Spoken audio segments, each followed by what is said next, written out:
एक मिसाल नहीं, एक मिसाल और है। हजरत उमर फारूक आदम रदी अल्लाह ताला अन्हु अमीरुल मोमिनीन थे। एक औरत के पेट में हमल था। हजरत उमर की बारगाह में हाजिर हुई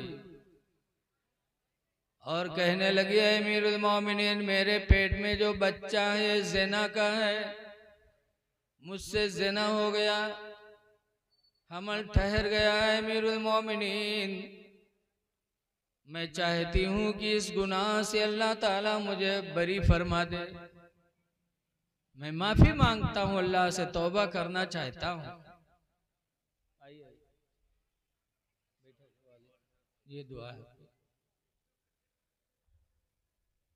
आजकल तो गुनाह करके लोग छुपाते हैं, और सहाबा के जमाने में अगर गुनाह हो जाता था तो गुनाह को छुपाते नहीं थे, बल्कि गुनाह को खत्म करने का रास्ता ढूंढते थे कि गुनाह खत्म कैसे हो।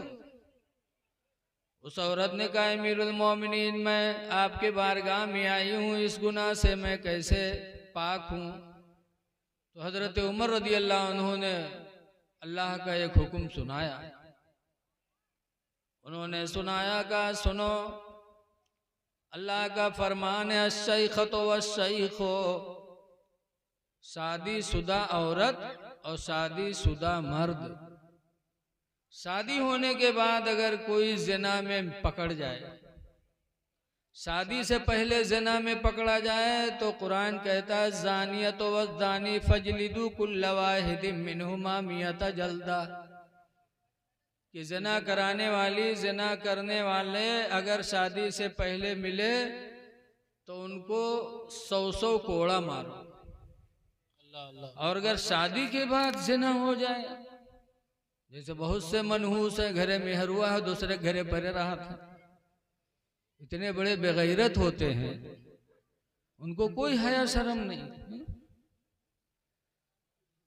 तो शादी के बाद अगर कोई ज़िना में पकड़ा जाए तो अल्लाह का फरमान है, अश्शैखतो वश्शैखो, शादीशुदा मर्द और शादीशुदा औरत, इज़ा ज़निया, जब वो ज़िना करें, फरजुमुहा नकालम मिनल्लाह,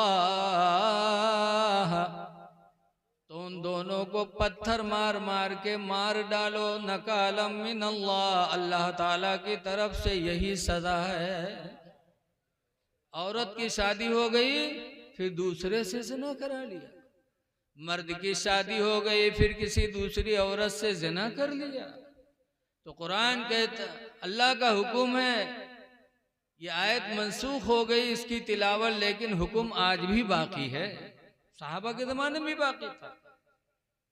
तो हजरत उमर फारूक आदम ने खुदा का फरमान सुनाया कि शादी होने के बाद जो ज़िना में पकड़ा जाए उसे पत्थर मारो, इतना मारो कि मर जाए, अल्लाह की तरफ से सज़ा यही है। उस औरत ने कहा, अमीरुल मोमिनीन, मैं अल्लाह की सज़ा को कबूल करने के लिए हाजिर हूँ, आप अल्लाह का सज़ा मेरे ऊपर नाफिज करिए। हजरत उमर रदी अल्लाह ताला अन्हु ने हुक्म दिया, मदीने के लोग पत्थर ले लेके उस औरत को मारने के लिए खड़े हो गए, चारों तरफ से पत्थर बरसने वाले थे। इतने में हजरत अली शेर खुदा आ गए। हजरत अली जैसे आए और उस औरत के पेट पे निगाह पड़ी, पेट बड़ा था, समझ गए इसके पेट में बच्चा है। फौरन आते आते कहते, हाँ रुको रुको, क्या हो रहा है, क्या होने जा रहा है, रुक जाओ सब लोग। सबको रोका हजरत अली शेर खुदा ने। हजरत उमर फारूक आदम अमीरुल मोमिनीन है, पूरी दुनिया के प्रधानमंत्री बादशाह, उनसे कहते हैं, अमीरुल मोमिनीन, ये क्या होने जा रहा है। हजरत उमर ने कहा, अली, इसके पेट में जो बच्चा है ज़िना का है, इसकी शादी हो चुकी है, इसलिए अल्लाह का हुक्म है कि इसे पत्थर मार मार के मार डालो। तब हजरत अली कहते हैं, अमीरुल मोमिनीन, ये हुक्म इलाही जरूर है कि शादी होने के बाद अगर ज़िना में पकड़े जाएं तो पत्थर मारो, इतना मारो कि मर जाए, लेकिन अगर ज़िना से हमल रुक जाए तो रसूलुल्लाह सल्लल्लाहु अलैहि वसल्लम ने फरमाया है कि अगर हमल रुक गया है तो बच्चा पैदा होने से पहले औरत को पत्थर न मारा जाए, जब बच्चा पैदा हो जाए तब औरत को पत्थर मारा जाए, इसलिए कि ज़िना में कसूर औरत का है, उस पेट में बच्चे का कोई कसूर नहीं है। नबी ने फरमाया जब तक बच्चा पैदा न हो जाए तब तक औरत को सजा न दी जाए। गुनहगार औरत है, पेट का बच्चा नहीं है, बेगुनाह को कैसे मारा जाएगा। जब हजरत अली ने हुजूर की हदीस बताई तब हजरत उमर फारूक आदम रोने लगे और रो के कहते हैं लौला अलीयुन, या अल्लाह अगर आज अली न होते, अली ना आए होते, लहलका उमर हो, तो उमर तो बर्बाद हो गया था, उमर हिलाक हो गया था। आज इस औरत की जान जाती, बच्चे की भी जान जाती, कल कयामत के दिन में उस बेगुनाह बच्चे को क्या जवाब देते। अली ना आए होते तो उमर हिलाक हो गया था। पता चला कि सहाबा दीन की बात बताने वाले का एहसान मानते थे। ऐ लोगों, आप भी कारी ताज मोहम्मद का एहसान मानो, अपने मस्जिद के इमाम का एहसान मानो कि आपका इमाम हर जुमा को खड़े होकर आपको कुछ न कुछ दीन की बातें बताता है। मदरसे के मुदर्रिस का एहसान मानो कि आपके बच्चों को इल्मे दीन से संवारते हैं। एहसान मानो, ये बहुत बड़ी दौलत है जो आज इन बच्चों के सीने में अल्लाह ने महफूज फरमाया है। इसलिए लोगों, इदारों को न भूलो, मदरसों की तरफ हमेशा अपनी तवज्जो रखो। कहीं का भी कोई मदरसा सुन्नी हो तो उसकी जरूर मदद करते रहो, इसलिए कि वहां से दीन फैलता है। उस मदरसे का एहसान मानो। मैंने कुरान की एक आयत पढ़ी है। आज बहुत से लोग कामयाब किसको कहते हैं? कोई के भट्ठा चले लागे तो कहते फलनवा तो कामयाब होगा, कोई के कंपनी चल गई तो कहते फलनवा तो बहुत कामयाब है, किसी को सरकारी नौकरी मिल गई तो कहते फलनवा तो बहुत कामयाब है। लेकिन कुरान ने किसको कामयाब कहा? अल्लाह ने किसको कामयाब कहा है? जिसको कुरान कामयाब कह दे, मेरा खुदा कामयाब कह दे, कामयाब वही माना जाएगा। कुरान ने किसको कामयाब कहा? अल्लाह ताला फरमाता 18वां पारा के शुरू में, क़द अफ़लहल मोमिनून, ईमान वाले कामयाब हो गए, ईमान वाले कामयाब हो गए। आज ये जलसे का नाम है कंजुल ईमान, यही तो है, कंजुल ईमान कॉन्फ्रेंस है। ईमान का खजाना इसके अंदर लोगों को दिया जाएगा। अभी हजरत आएंगे और आपको बिल्कुल पिलाएंगे इंशाअल्लाह। क़द अफ़लहल मोमिनून, ईमान वाले कामयाब हो गए। कामयाब ईमान वाला है। ईमान ये बहुत बड़ी दौलत है, बहुत बड़ी दौलत है। इसीलिए हजरत इमाम आदम अबू हनीफा जो हम सबके इमाम हैं, एक जगह तकरीर कर रहे थे, ऐसे जलसा होता रहा, तकरीर करते रहे, इतने में एक बुढ़िया अपन छगड़ी लेके आए गए। ओके, छगड़िया के दाढ़ी रहे लायक सामने ठड़ियाए दी। इसके इमाम साहब ही बताओ कि तुम्हारी दाढ़ी बढ़िया है कि हमारे बकरिया की दाढ़ी बढ़िया है? हम लोग हो तो झपड़ियाए दी बुढ़िया का। लेकिन इमाम आदम अबू हनीफा बहुत संजीदा इंसान थे, बहुत संजीदा थे। उन्होंने फरमाया, बूढ़ी माँ सुनो, अगर मैं ईमान पर दुनिया से गया, अल्लाह ने मुझे ईमान पर उठाया, तो मेरी दाढ़ी तुम्हारी बकरी की दाढ़ी से कई दर्जा अच्छी है। और अगर खुदा ने कयामत के दिन मुझे बेईमान अगर अल्लाह न करे, अगर मैं बेईमान होके दुनिया से गया, तो तुम्हारी बकरी की दाढ़ी मेरी दाढ़ी से बहुत अच्छी होगी। इमाम आदम जो हम सबके इमाम हैं, वह भी वो उन्हीं का इमाम माना थे, सुन्नियों उन्हीं का इमाम माना थे। बोलो, माना थे कि नहीं माना थे? उन्होंने कहा कि अगर मैं ईमान पर गया तो मेरी दाढ़ी तुम्हारी बकरी की दाढ़ी से अच्छी, और अगर मैं बेईमान हो कि खुदा न करे कहीं चला गया तो तुम्हारी बकरी की दाढ़ी मेरी दाढ़ी से अच्छी। पता चला इमाम आदम ने साबित कर दिया कि चाहे नमाज हो चाहे रोजा हो, सारी चीजों का दारो मदार ईमान पर। इसीलिए कुरान भी कहता है कद अफलहल मोमिनून, कामयाब तो ईमान वाले। अपना ईमान मजबूत करो। आज ईमान के लुटेरे बहुत घूम रहे हैं। आज मोबाइल का जमाना है, बहुत से अहले हदीस गुमराह तरह तरह की बात अपने मन की मोबाइल में फैला देंगे और नीचे लिख देते हैं अल हदीस, बुखारी की हदीस, मुस्लिम की हदीस, और बात उनके मन की होती। अब आदमी देखता है तो कहता अरे ये तो बुखारी शरीफ में, अरे ये तो मुस्लिम शरीफ में, और ये देख करके मुसलमान गुमराह हो जाता है। लोगों, जब ऐसी बातें मोबाइल में देखो तो खुद न मानो, बल्कि अपने इमाम से पहले उसकी तस्दीक कराओ, अपने मदरसे के मौलाना से तस्दीक कराओ।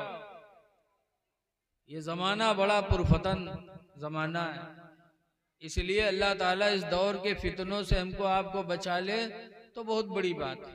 इमाम गजाली ने कीमियाए सादत में लिखा है कि फकीरों की एक जमात जंगल गई, अल्लाह अल्लाह करने वाले फकीर जंगल गए तो जंगल में देखा कि एक पेड़ के नीचे एक आलिम साहब बैठे अल्लाह अल्लाह कर रहे हैं। फकीरों ने कहा रे आप आलिम हो, आपकी जगह जंगल नहीं है, आप किसी बस्ती में जाओ और दीन की बातें लोगों को बताओ। ये जंगल हम फकीरों की जगह है, हम फकीर लोग बैठ के इसके अंदर अल्लाह अल्लाह करेंगे। तुम आलिम हो, आलिम का काम है कौम में जा करके दीने रसूलुल्लाह को फैलाना, जाओ। तब उस आलिम ने जवाब दिया था, कहा था सही कहते, लेकिन अब कौम के अंदर रहकर बस्ती में रहकर अपना ईमान बचाना ही मुश्किल हो गया, इसलिए मैंने जंगल पकड़ लिया। तो ईमान बचाना बहुत मुश्किल काम है, और जिसका ईमान बच गया समझ जाओ दुनिया में भी कामयाब, आखिरत में भी कामयाब। इसलिए ईमान बचाने की कोशिश करो। हुफाज कौम को दे रहे हैं माशाअल्लाह, इन मदरसों का एहसान मानो। सुभान अल्लाह। कोई अगर अच्छी बात बता दे तो उसका एहसान मानना ये सहाबा का तरीका है माशाअल्लाह। तो आप उनका एहसान मानो और आप बैठ जाओ। हजरत हाफिज़ कारी तारीफ रज़ा साहब क़िबला ने भी आपको समझाया, लेकिन आप लोग एकदम से जिद किए हुए बैठे हैं कि हम लोग मानेंगे नहीं लोगों की। अभी हजरत अल्लामा मिसबाहुल हक साहब क़िबला ने कितना अच्छा बयान किया, लेकिन नहीं बोल लग रहा है, आप लोग नहीं बोलो, न बोलो,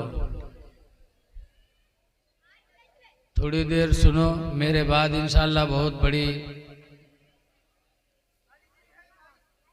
एक जात आपके सामने आएगी जो बहुत बड़े मुकर्रिर हैं, बहुत इल्म वाले हैं। हम तो आपके बहुत पुराने हैं। एहसान मानो, सहाबा से साबित है। हजरत उमर रदी अल्लाह ताला अन्हु खाने काबा का तवाफ़ कर रहे थे, और तवाफ़ करते करते जब हजर अस्वद के पास पहुँचे और उसको चूमने की बारी आई तो फरमाया था इन्नका हजरुन, बेशक तू एक पत्थर है,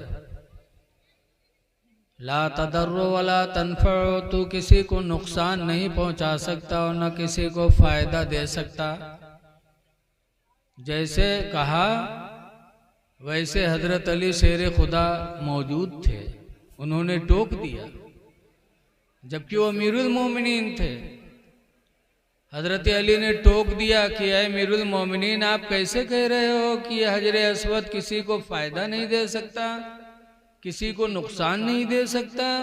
कैसे आपने कहा? मैंने रसूलुल्लाह सल्लल्लाहु अलैहि वसल्लम से सुना है, हुजूर ने फरमाया है अन्नहु युबअसु यौमल क़ियामह, कि बेशक ये पत्थर क़यामत के दिन उठाया जाएगा। वाह वाह वाह वाह। वलहु ऐनान, और इस हजर अस्वद पत्थर की 2 आँखें होंगी। वलहु लिसानुन, और इस हजर अस्वद पत्थर की एक ज़बान होगी। वलहु शफ़तैन, और इस पत्थर के 2 होंठ होंगे। ये पत्थर क़यामत के दिन जिसके बारे में गवाही दे देगा वो इंसान बख्श दिया जाएगा। आपने कैसे कह दिया कि ये पत्थर कोई फायदा नहीं दे सकता, कोई नुकसान नहीं दे सकता? तो हजरत उमर फारूक आदम रोने लगे और रो रो के दुआ मांगते हैं, या अल्लाह जिस दिन इस रुए जमीन पर अली न हो, खुदा उस दिन मुझे इस जमीन पे बाकी न रखना। या अल्लाह मुझे अली से पहले उठा लेना। जिस दिन अली न हो उस दिन मैं दुनिया में न रहूं, है मेरे मौला अली से पहले उठा लेना। रो रो करके हजरत अली की जिंदगी की दुआ मांगने लगे। पता चला हजरत उमर रदी अल्लाह अन्हु ने हजरत अली का एहसान माना कि जो चीज नहीं जानते थे वो हजरत अली ने अमीरुल मोमिनीन को बता दिया। एहसान माना।